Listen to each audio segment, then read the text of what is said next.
Hello everyone and welcome back to my channel. Today I'm going to be creating a anti-Valentine's Day nail look using stamping polish and stamping plates. First I am applying some Beetles base coat onto these extra long full cover nail tips that I bought from AliExpress. As you can tell, there's only 4 nails here because I did mess up a few times and I didn't want to waste the thumbs because I ran out of stickers that I used on them, so I just set those aside and I just redid 4 nails from each hand. Right here I am applying a black gel polish by the brand Gelish. It is not a opaque polish. I have to use not 2, not 3, but 4 coats to get a completely opaque look. So I'm not going to show you me applying the rest of the 3 coats because I think you know what that might look like, but just know that that's how many coats I had to paint with this color to make it look completely black, completely opaque, not at all transparent. I don't think this black would make a good jelly polish because it is a bit streaky, so I don't know if I'd be repurchasing this again, but I did have this polish for like 10 years, so I think it'll be a while before I run out because I still have a lot left. And on this hand, I'm going to be applying a white gel polish by the same brand, Gelish.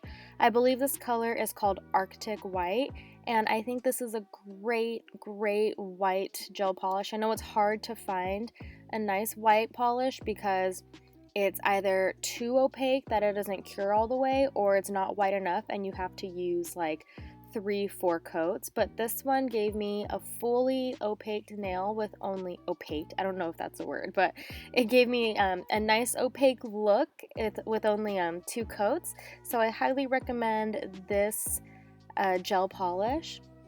Again, it's called Arctic White by Gelish. I also had this for a very long time. I also had it for about 10 years, and I would probably repurchase it again when I run out. For polish coats or, color coats, I cure them for 30 seconds in my lamp, unless it's a really opaque color like this white one. If I do a thick layer, I'll cure it for 60 seconds, and if I do a thin layer or a normal layer, I cure it for 30 seconds. And make sure that you have a strong lamp because for colors like this, like white or a light blue or a light pink, your lamp might not be able to penetrate the layer so that the entire nail is cured. So make sure you have a strong lamp to do that. Now I am applying top coat by I believe it's called Koopa, so I was wrong in my last video. I said it was by Gelfinity, and I think they have Gelfinity in their name, but I found their Instagram, and the brand is actually called Koopa, so sorry about that, Koopa, that I messed your name up, and I'm hoping I'm pronouncing it right, but this is their matte top coat. I love their glossy top coat, and their matte top coat is one of the better ones, so I'm using it for now, and I'll be continuing to use it until I find another one. But I like how this top coat glides on the nails and how it self-levels, so that's a really big pro for top coats, especially a matte top coat, because if it doesn't level well, you will definitely tell after you cure it. So now I'm going to apply it onto the black hand, and while I'm applying it on the black hand, I put the white hand into my lamp and cured it for 60 seconds. I always cure top coats for 60 seconds. Even if it says you can cure it for 30 seconds, I always just do 60 seconds just to be safe. I know that these are non-wipe top coats, and before I feel like top coats were only like the wiping top coats, but now there's a lot of non-wipe top coats, but I still experience a little bit of stickiness. I don't know if other people experience this, but I always do. So I always cure it for 60 seconds anyway. I still get stickiness, but then I wait about a minute or two for it to fully dry. And then whenever I pop them on, I make sure I rub some dish soap. I don't know why that's so hard to say, but I rub Dawn dish soap on my nails and kind of get off that sticky tacky layer if there is one. And this is important for matte top coats because they do show like oil, like natural oils from our hands more than glossy top coats, so it gives it a nice cleaner look.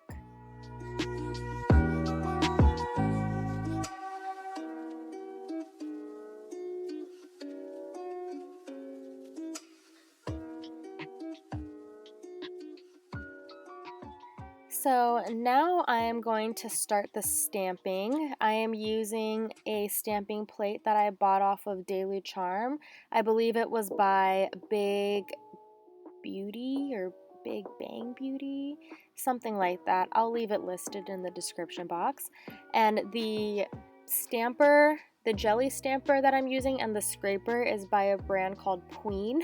And I love this jelly stamper because it's huge and it's clear and it magnifies a little bit so you can really see where you're placing the polish. And I use a tiny travel size lint roller to get off any excess polish that got onto the stamper that I don't want on the nail. I also use it to get off any lint or any other stuff that might have got onto the jelly stamper because it does have like a sticky surface on it so that it could pick up the polish. And I also use it to clean my stamper whenever I'm done. I don't remember where I saw this little tip, but I saw it somewhere. And before I was using Scotch tape, but that was kind of like, you know, inconvenient to pull it, rip it, and then stick it somewhere or whatever. I find that the travel size lint roller is so much easier.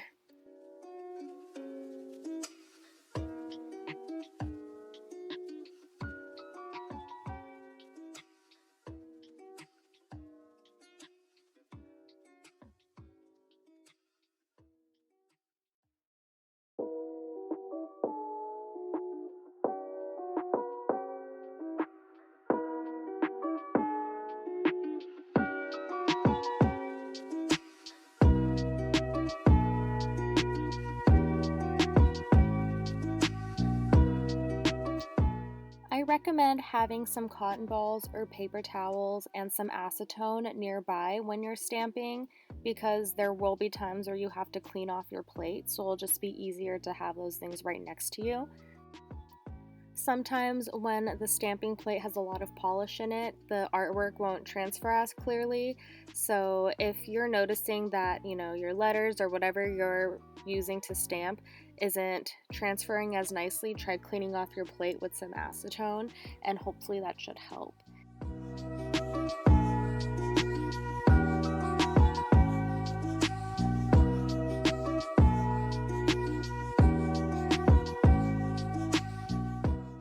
And I wanted this to be, you know, not super vulgar, so I decided to censor one of the vowels with a sticker. And the sticker set that I used the sticker from is a little PG-13, so I didn't want to include it on the camera, but I will have it linked below. And if you can tell, some of the polish that was picked up, some of the letters that was picked up aren't, what am I trying to say? Like, it didn't fully pick it up and there's some gaps in part of the letters. Don't worry about that. I end up going over it with a tiny detail brush and some stamping polish. I ended up just painting it back in. So onto the next hand, the black hand. I'm going to be using the same stamping plate except with a white stamping polish, also by the brand Queen. This black and white stamping polish I bought was a set. I believe it was like $8 for two like standard size polishes, and I like them. I really, really like this polish. I really like this brand. I think they only, like, their niche is stamping stuff, so I recommend them. Go check them out.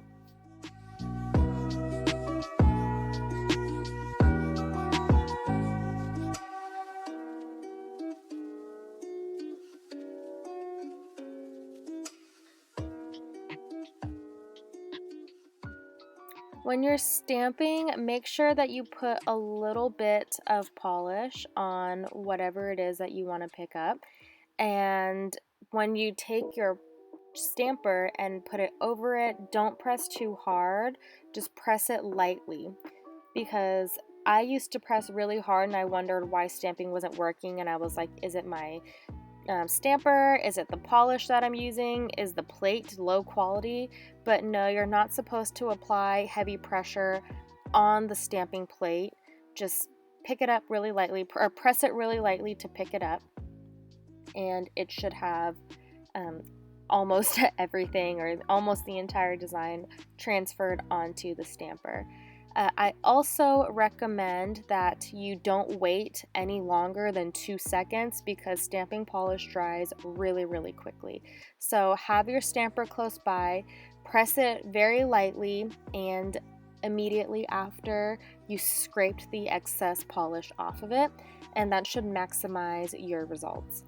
Stamping is a lot harder than it looks. I know this because I was eager to buy stamping stuff. This stamping plate was actually the very first one that I bought like 2 years ago. And I was like, why isn't it working? It took me like 2 hours to do a super simple design because I couldn't figure out what was going on. I was troubleshooting. Then I watched a video, I don't remember what it was, and they gave me all these tips. If I can find that video, I'll include it below, but I don't even remember what it looked like. I just remembered what these tips were. So I got the other hand close by so that I could make sure that it's aligned up, and my S was crooked, so I just took a paper towel with acetone on it and just washed some of it off, or like gently swiped some of it off so that I can start all over. Don't worry about using acetone on top of top coat. Top coat is meant to last or not be broken down as easily by acetone. That's why when you want to remove any gel nails, you have to file off the first layer because it doesn't dissolve as easily as regular polish and base coat.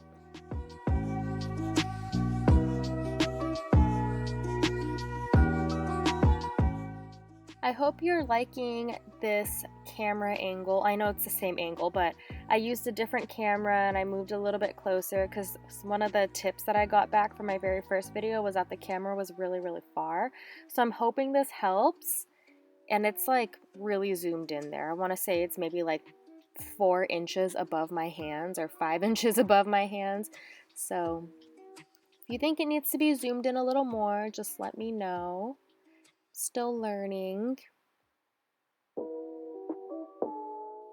When I first did this like second nail over there, I was so confused and I was really tired. I straight up thought that the stamping plate didn't have the letter I. And I was like, how could they forget a vowel? But it just looks really close to the J. These nails were so easy to make, but I could not believe how many complications I was having. Like my camera, the format that it was filming in wouldn't transfer to my computer, so I had to film and start all over again. And then like I ended up spelling one of the words wrong, and oh my goodness. Well, I didn't spell a word wrong, but I forgot that like sucks has 5 letters and not 4, so it said love suck, and that doesn't make any sense. So, you know what I just realized? I could have just changed the U to an I. Oh my goodness. Wow. Okay, so anyway, I'm not gonna harp on that. I'm just gonna move on. Anything that didn't transfer, like if there were some gaps in the letters, I used this little detail brush that I got off of Amazon and a set of other nail art brushes, and some extra stamping polish that I tapped onto that little resin plate in the corner, that star-shaped resin plate. You just need the teeniest amount. I just went in and filled in any gaps. I already did the white hand off camera because I didn't want this video to get too tedious, and I just wanted to show you how I did it. And then I just did it on this hand. Pretty simple. I'm still learning how to, not hand paint, but just paint kind of, and I see a lot of people use their pinky to stabilize their hand, and I try it and it feels weird, but I'm gonna keep practicing. Hopefully I get better in time. I've never been a drawer. Like, I suck at drawing, so it is going to be a challenge. I did think about taking art classes though, just to learn. I need to stop drawing like I'm in kindergarten. So now I am adding the finishing touches, which is top coat. I'm applying that same matte top coat onto the nails. I applied it earlier so that the nails can be dry for the stamping polish, and now I'm applying top coat to seal everything in. I read somewhere that nail polish, or I'm sorry, top coat doesn't do well on top of itself. I've never had issues before with top coat like flaking or peeling off after being on top of top coat, but it makes sense because of what top coat is designed to do. It's not really designed to be as sticky as like base coat or have like the adhering properties as base coat and other polish does. So it makes sense, but I've never had issues with flaking or chipping with top coat on top of top coat. So do what you will with that information. And I noticed that I paint my nails upside down. It's kind of funny, like upside down and sideways. I try to paint it the other way, but it just feels weird. So I think it's because I've done my own nails, like my own real nails, and I'm just used to painting my nails in that direction. And I've never done other people. I've done like my grandma's nails and my friend's nails, but I don't really do other people's nails, so that's why I don't paint my nails the other way. And when I do other people's nails, I am so slow and shaky because I'm not used to painting that way. So that's why I paint my nails upside down and diagonal. It's kind of funny.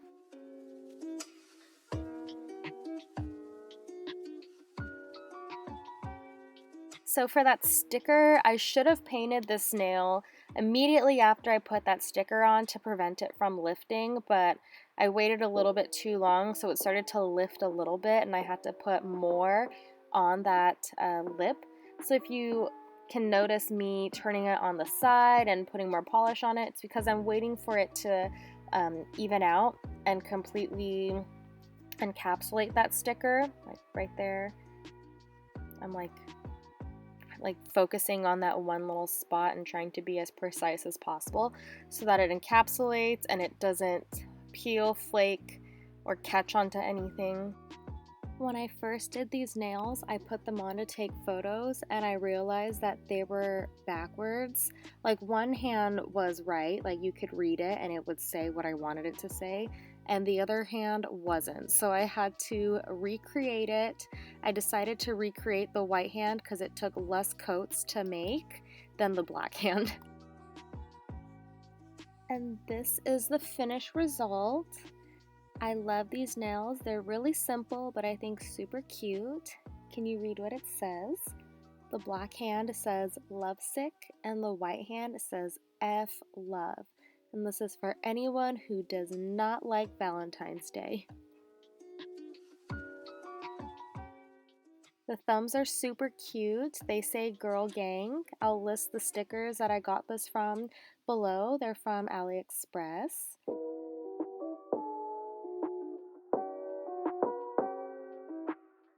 And that is it for today's video. I hope you enjoyed this look.